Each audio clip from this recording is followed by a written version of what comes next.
நீங்க எல்லா ஊர்லயும் இருக்கீங்களா, சிறப்பான ஊர்லயா, இடம் சூப்பரா இருக்கு, தண்ணி நல்லா இருக்கு, அந்த இடத்துக்குள்ள எவன் வாழ்ந்தான், எவன் எவன் செத்தான்னு உங்களுக்கு தெரியுமா? 100 ஆண்டுகளுக்கு முன்னாடி உங்க வீட்டிலேயே இருக்கீங்க, 100 ஆண்டுகளுக்கு முன்னாடி அங்க 10 பேர் செத்தே போயிருந்திருக்கலாம், உங்களுக்கு தெரியுமா என்ன?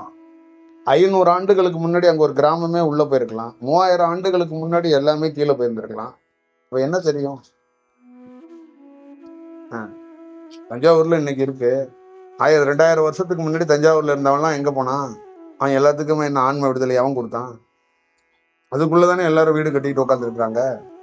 அப்ப அதோட அலைவரிசைகள் தாக்கப்படும், அதோடைய விஷயங்கள் இருக்கும், அவங்களுக்கு பாதிப்புகள் வரப்படுங்கிறது இயற்கை. அதை கண்டறிந்து எவனுக்கு கிடைக்கப்படுதோ அவன் என்னன்னா தன்னை மேன்மைப்படுத்திக்கிறதுக்கோ, அவன் ஒரு விஷயத்தை அறியறதுக்கு வாய்ப்புகள் கிடைக்கும்.